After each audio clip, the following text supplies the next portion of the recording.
Hello students. आज हम हमारी प्रीवियस जो क्लास थी सीड जर्मिनेशन, उसी को आगे बढ़ाते हुए बात करते हैं pattern of seed germination and stages of the seed germination, कि ड्यूरिंग सीड जर्मिनेशन क्या क्या इवेंट्स होते हैं और कौन कौन सी फेजेस में सीड जर्मिनेशन कंप्लीट होता है, उसके बारे में हम बात करेंगे। सबसे पहले हम बात कर रहे हैं मेंटेनेंस फ़ेज़ की। मेंटेनेंस फ़ेज़ में क्या होता है? जैसे हमारे सभी सीड हमारे स्टोर हाउसेस में रखे हुए हैं, तो क्या वो सारे सीड डेड हैं? नो, सारे सीड सर्वाइवेबल है। हो सकता है कुछ जिनका एम्ब्रियो वगैरह डैमेज हो गया हो, वो सर्वाइव ना कर रहा हो, लेकिन मोस्ट ऑफ सीड है वो सर्वाइवल है। ठीक है, लेकिन जैसे ही हम बात कर रहे हैं most of seed undergo specific sequence और इवेंट्स ड्यूरिंग जर्मिनेशन, तो क्या क्या सीक्वेंस होगा? सबसे पहले अगर वो रखे हुए हैं तो मेंटेनेंस फ़ेज़ में है वो। मेंटेनेंस फ़ेज़ में हम क्या करते हैं कि सीड को पूरी तरह से डिहाइड्रेट कर देते हैं, यानी कि एक सीड में स्टोर करते टाइम 10 से 15% वाटर कंटेंट होता है।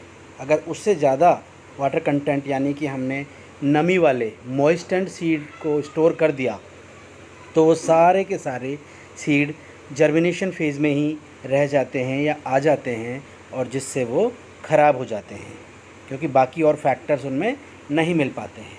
तो हमें उनको पूरी तरह से डिहाइड्रेट करके रखना होता है, यानी 10 से 15% मॉइस्चर उनमें रखना ही ज़रूरी है। ऐसा नहीं है कि हम रोस्ट करके रख दें। अगर हमने 10 से 15% से कम कर दिया मॉइस्चर को, तो सारे एम्ब्रियो डैमेज हो जाएंगे और सीड डेड हो जाएगा। Is it clear? तो मेंटेनेंस फेज़ में हमने सीड को रखा हुआ है। It is often characterized as a dormancy being imposed by ABA is very very important. Dormancy के बारे में तो हम डिटेल में एक क्लास करेंगे, लेकिन जब हमने सीड को रखा हुआ है तो आप पूछ सकते हैं कि वो जर्मिनेट क्यों नहीं करते हैं? भाई, एक तो उनमें फैक्टर हम अवेलेबल नहीं करा रहे हैं, जर्मिनेटिंग फैक्टर जो मैंने प्रीवियस क्लास में बताया था। उसके अलावा उसमें एक केमिकल है ABA, एब्सिसिक एसिड। ये एब्सिसिक एसिड क्या करता है? आप सभी जानते हैं कि सीड जर्मिनेशन के लिए सबसे ज़रूरी होता है जिब्रेलिन। तो ये ABA जिब्रेलिन को पकड़ के रखता है, यानी उसकी सारी एक्टिविटीज़ को ब्लॉक करके रखता है, जिससे सारे मेटाबॉलिक प्रोसेस हैं जो ब्लॉक हो जाते हैं, और जो भी सीड जर्मिनेशन वाले एजेंट्स होते हैं वो अपनी आगे की मैकेनिज़्म नहीं कर पाते हैं। ठीक है, तो वो ट्रांजिशन, यानी कि मेटाबॉलिक प्रोसेस बहुत ज़रूरी है जर्मिनेशन के लिए। जब ABA होगा तो जिब्रेलिक एसिड काम नहीं करेगा, और जिब्रेलिक एसिड काम नहीं करेगा तो पूरा मेटाबॉलिज्म जो सीड का है वो ब्लॉक होके रहेगा, और सीड क्या शो करता रहेगा? डोरमेंसी। अभी मैंने बताया सीड डोरमेंसी एक ऐसी मैकेनिज़्म होती है जिसमें सीड कैन इनहिबिट। अब सीड जर्मिनेशन तो क्या था? सीड जर्मिनेशन में तो अगर हम सारे फैक्टर अवेलेबल करा देंगे तो सीड जर्मिनेट कर जाएगा। वो कैसे कर जाएगा? क्योंकि एब्सिसिक एसिड का काउंटर है जिब्रेलिक एसिड। जब जिब्रेलिक एसिड मोर एक्टिव हो जाएगा तो एब्सिसिक एसिड काम करना बंद कर देगा और वो सारे मेटाबॉलिज्म को प्रोसीड करेगा। Germination order to wait for more favourable condition. Secondary dormancy में तो क्या होता है भाई? डोरमेंसी भी दो टाइप की बताएंगे आपको। प्राइमरी डोरमेंसी तो वो होती है जिसके अंदर एब्सिसिक एसिड उसको जर्मिनेट नहीं होने देता है। Is it clear? और सेकेंडरी डोरमेंसी क्या होती है कि सीड कॉट की वजह से, या अर्ली एम्ब्रियो राइपनिंग की फ़ेज़ में, या और बहुत सारे केमिकल्स हैं, अगर वो सीड में आ जाते हैं तो कितने भी आप जर्मिनेटिंग फैक्टर अवेलेबल करा दीजिए, सीड जर्मिनेट नहीं करेंगे। उनके बारे में हम डिटेल में बात करेंगे, लेकिन जब तक हम उनको ग्रो नहीं कर रहे हैं तब तक एब्सिसिक एसिड है जो प्राइमरी डोरमेंसी कॉज करके रखता है और सीड को जर्मिनेट नहीं होने देता है। Is it clear? अब देखिए, अब हम बात करते हैं वन बाय वन सीड्स के बारे में। मोनोकॉट सीड की स्ट्रक्चर को एक बार आप देखिए, उसमें क्या उसका एम्ब्रियोनिक स्ट्रक्चर है और क्या उसका रिजर्व फूड है। कॉर्न सीड की हम बात कर रहे हैं। देखिएगा सीड के चारों तरफ आप देखेंगे तो क्या है, पेरिकार्प। पेरिकार्प क्या है, सीड का पार्ट है या फ्रूट का पार्ट है? पेरिकार्प फ्रूट, अगर हम पूरी बात करें ये है क्या, तो एक फ्रूट है, यानी फ्रूट वॉल को हम पेरिकार्प बात कर रहे हैं। और आपको पता है कौन से टाइप का फ्रूट होता है पोएसी फैमिली के अंदर? कैरियोप्सिस, यानी पेरिकार्प है जो फ्रूट वॉल से पूरी तरह से फ्यूज हो जाती है। Is it clear? Then just pericarp के नीचे आप देख रहे हैं एलिरोन लेयर। ये एलिरोन लेयर 100% प्रोटीन की बनी हुई होती है जो रिजर्व फूड की तरह काम करते हैं। और एक बात मैं आपको बता दूं, ये एलिरोन लेयर लिविंग होती है, जबकि एंडोस्पर्म आप देख रहे हैं ये पूरा रिजर्व फूड मटेरियल होता है, स्टार्च इसके अंदर भरा हुआ होता है। Is it clear?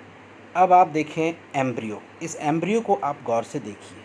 सबसे पहले तो इसके दो पार्ट को आप फाइंड आउट कीजिए। प्लूम्यूल, ये है प्लूम्यूल, ये है रेडिकल। मैंने प्रीवियस क्लास में भी आपको बताया था कि किस तरह से एम्ब्रियो एक्सिस का स्ट्रक्चर है और इन्हें कौन कौन प्रोटेक्ट कर रहा है। प्लूम्यूल को प्रोटेक्शन करने के लिए कोलियोप्टाइल है, ये प्लूम्यूल को डैमेज नहीं होने देगा coleoptile. Is it clear? Radical, इसके प्रोटेक्शन के लिए कौन है? कोलियोराइजा। और सीड जर्मिनेशन में मैंने बताया था कि रेडिकल के ऊपर वाला हिस्सा जो होता है एम्ब्रियो एक्सिस का, वो होता है हाइपोकोटाइल, और प्लूम्यूल के नीचे वाला हिस्सा होता है एपिकोटाइल। और मोनोकॉट सीड के सिंगल कॉटिलिडॉन को हम क्या कह रहे हैं? स्कूटेलम। इज़ वेरी इम्पॉर्टेंट, जो इस एम्ब्रियो को एक सील्डिंग की तरह से प्रोटेक्ट करके रखता है। तो आपको यहाँ देखना है कि ये एम्ब्रियो किस तरह जर्मिनेट करेगा और ये रिजर्व फूड कैसे मोबिलाइज होंगे। जो हमारी आगे की क्लास आएगी उसमें हम इसको बताएंगे किस तरह से फूड मोबिलाइज करेंगे। Is it clear? ये है मोनोकॉट सीड का स्ट्रक्चर। देन अभी डाइकॉट सीड का भी हम आपको दिखा देते हैं। ये देखिएगा, ये है एक डाइकॉट सीड। इस डाइकॉट सीड में आप देख रहे हैं एक बीन सीड है। यहाँ क्या होता है, ये नॉन एंडोस्पर्मिक है या एंडोस्पर्मिक?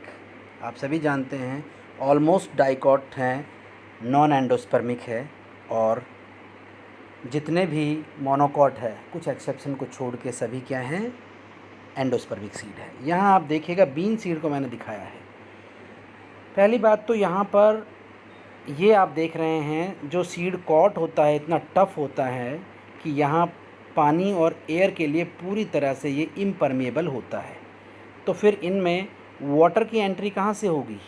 वाटर की एंट्री के लिए एक हिलम एक स्ट्रक्चर होता है जो वीक पॉइंट होता है, यहाँ से ही इसमें से वाटर और एयर एंट्री करता है और आगे की जर्मिनेशन की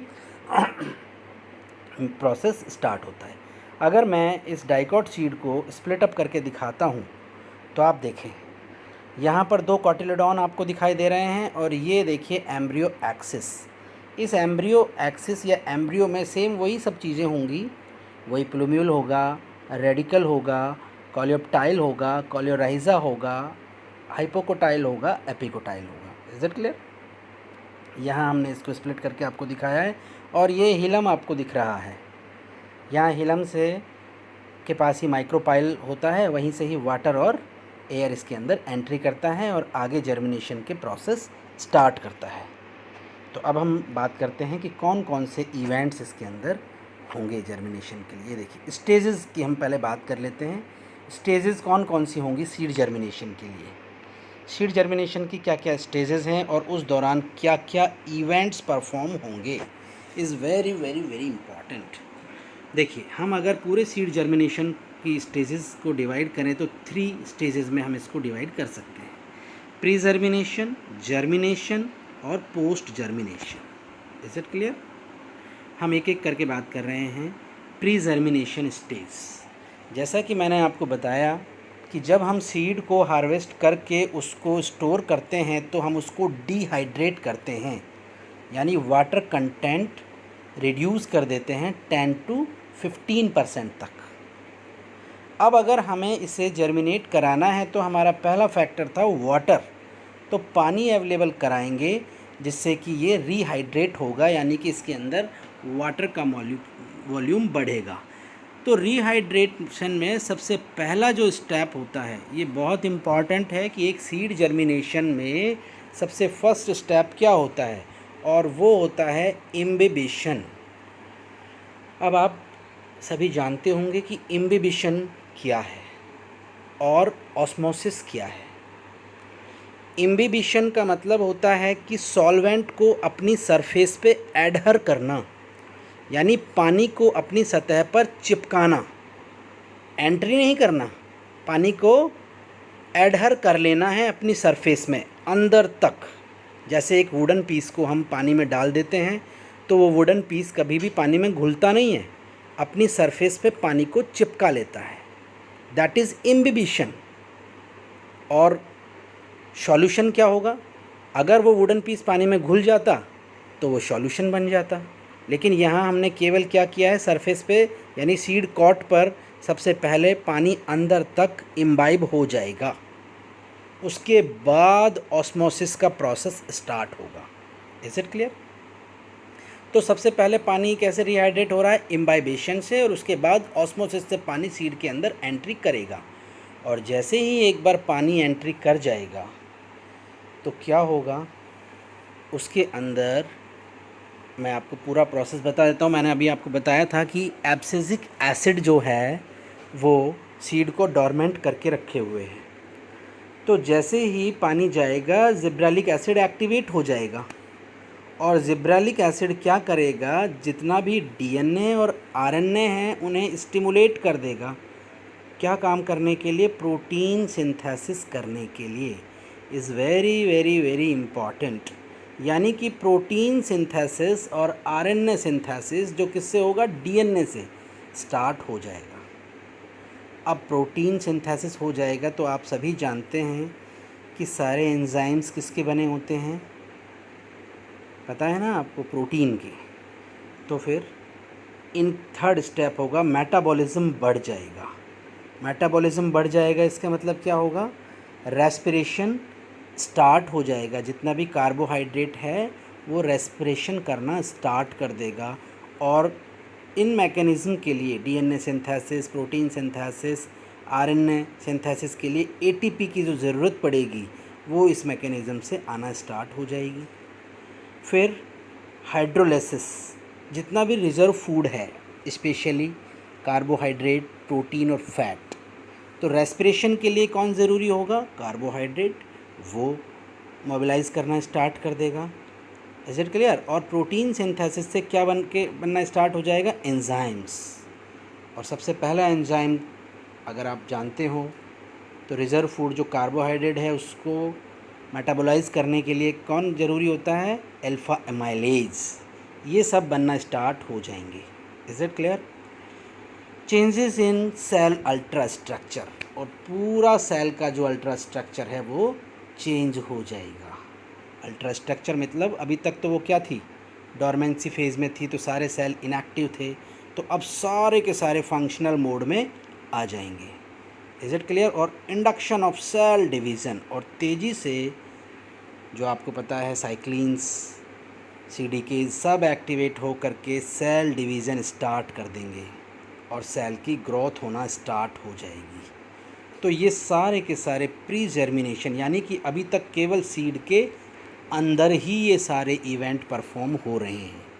जब पूरी तरह सेल डिवीज़न इंक्रीज़ हो जाएगा तो अंदर से सेल का वॉल्यूम बढ़ना स्टार्ट हो जाएगा, नहीं, सीड का वॉल्यूम बढ़ना स्टार्ट हो जाएगा और सेल्स का वॉल्यूम भी बढ़ेगा। तो सीड किस फेज़ में एंट्री कर जाएगा, जर्मिनेशन। कैसे करेगा जर्मिनेशन, जो भी सीड का वीक पॉइंट होगा हिलम, डाइकॉट में और माइक्रोपाइल, वहाँ से सीड तेज़ी से रप्चरिंग करेगा और जो भी सीडलिंग है वो इमर्ज आउट हो जाएगा वहाँ से। और आप एक बात हमेशा के लिए याद रख लीजिएगा, जब भी सीड से जो स्ट्रक्चर बाहर आएगी, फर्स्ट स्ट्रक्चर, वो क्या कहलाएगी, रेडिकल। यानी कि रेडिकल ही सबसे पहले सीड से बाहर निकलेगा। Is it clear?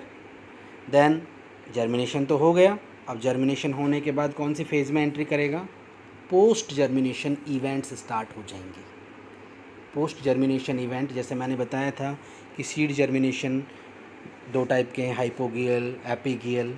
तो जो रिज़र्व फूड है अगर वो तेज़ी से हाइपोकोटाइल की ग्रोथ को इंक्रीज़ करेंगे तो किस तरह का जर्मिनेशन हो जाएगा, देखिएगा आप और फिर उसको बताइएगा। तो क्या हो रहा है? Controlled growth of root and shoot axis. अब ऐसा नहीं है कि एकदम से हैफजार्ड वे में रूट तेज़ी से बढ़ गया, शूट तेज़ी से बढ़ गया। सारे कंट्रोल्ड मोड में एक्सिस ग्रो करेगा, क्योंकि इनको कंट्रोल करने के लिए भी कुछ कंट्रोलिंग फैक्टर्स होते हैं जो काम करते रहते हैं। अब कंट्रोल्ड ट्रांसपोर्ट ऑफ मटेरियल, अब ऐसा नहीं है कि सारा रिजर्व फूड इमीडिएट ही एग्जॉस्ट कर दिया जाएगा सीडलिंग ग्रोथ के लिए। हो सकता है एडवर्स कंडीशन आ जाएगी और वहीं सीडलिंग डेड हो जाएगा। तो स्लो और कंट्रोल्ड वे में सारे रिज़र्व फूड, अब ये नहीं है कि केवल कार्बोहाइड्रेट ही ट्रांसपोर्ट कर दिया जाए, नो। आप जानते हैं बिल्डिंग मटेरियल प्रोटीन ज़रूरी है, लिपिड का भी मेटाबॉलिज्म ज़रूरी होता है। तो सब का कंट्रोल्ड वे में ब्रेकडाउन होना स्टार्ट होगा और एक्सेस को सप्लाई किया जाएगा, जिससे कि कंट्रोल्ड वे में एक्सेस है जो ग्रो करता रहेगा। फिर जैसे जैसे सीडलिंग ग्रो करेगा तो जितना भी रिजर्व फूड है वो ख़त्म होने लगेगा, तो सेनेसेंस स्टार्ट हो जाएगा स्टोरेज टिश्यूज़ का और वो ख़त्म हो जाएगा। अब तक सीडलिंग एस्टेब्लिश हो जाएगा और वो फोटोसिंथेसिस करके अपना फूड ऑन बनाना स्टार्ट कर देगा। और कहाँ से स्टार्ट करेगा? न्यूट्रिएंट और मिनरल्स जो रेडिकल से रूट बनेगी वहाँ से न्यूट्रिएंट को एब्जॉर्ब करना स्टार्ट कर देगा। Is it clear? तो ये सारी स्टेजेस हैं जो सीड जर्मिनेशन के दौरान होंगी। अब और कौन कौन से इवेंट्स होंगे और इसको भी मैं आपको दिखाता हूँ। ये देखिएगा क्या होगा इसमें, स्टेजेस कैसे कैसे सेल डिवीज़न को मोटिवेट करेगी। ध्यान दीजिए यहाँ पर, यहाँ देखिए ये देखिएगा माइटोकॉन्ड्रिया। नहीं, सबसे पहले हमने क्या किया कि भाई जैसे ही हाइड्रेशन स्टार्ट होगा तो शुगर सॉल्युबलाइज हुआ, रेस्पिरेशन बढ़ना स्टार्ट हो जाएगा। जब तक सीड में वाटर नहीं था तब तक सीड किस मैकेनिज़्म से रेस्पिरेशन कर रहा था? एनारोबिक वे में। और पानी आते ही एरोबिक रेस्पिरेशन स्टार्ट कर दिया। और एरोबिक रेस्पिरेशन कहाँ स्टार्ट हो रहा है? माइटोकॉन्ड्रियाज़ में। और यहाँ माइटोकॉन्ड्रिया जो डोरमेंट फेज में थे सारे तेज़ी से एक्टिवेट हो जाएंगे और रिकन्स्ट्रक्ट होकर के एटीपी सिंथेसिस में एंगेज हो जाएंगे। यानी कि सबसे ज़्यादा रेस्पिरेशन एक जर्मिनेटिंग सीड में ही आपको दिखाई देगा। उस टाइम माइटोकॉन्ड्रियाज तो पूरी तरह से बिजी हो जाएंगे और बहुत ज़्यादा अमाउंट में क्या बनाना स्टार्ट कर देंगे? एटीपी। आप जानते ही हैं एटीपी ही है जो एनर्जी करेंसी है, इसी से ही आगे सारे प्रोसेस स्टार्ट होंगे। सबसे पहले क्या होगा?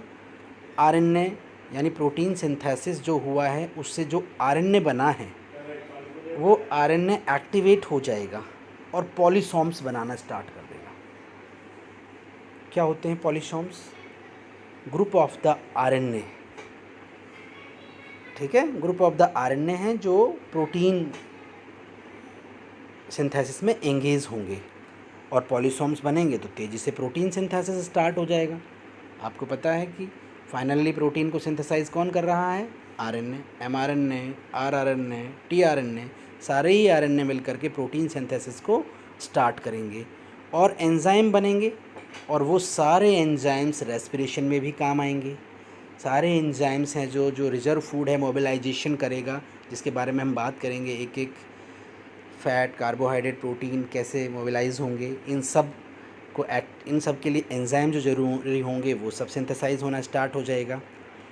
और अब आपको पता है कि सेल डिवीज़न करना है, सेल के नंबर बढ़ाना पड़ेगा। सेल का नंबर बढ़ाना है तो सेल की सारी मेम्ब्रेन, सारे ऑर्गेनल्स की मेम्ब्रेन सब प्रोटीन से बननी है और डीएनए सिंथेसिस भी करना है। तो रेप्लिकेशन मैकेनिज़्म वगैरह सब में ही आपको पता है एंजाइम्स की ज़रूरत होती है। तो सबसे पहले प्रोटीन सिंथेसिस होकर के एंजाइम सिंथेसिस होगा और फिर डीएनए सिंथेसिस होगा।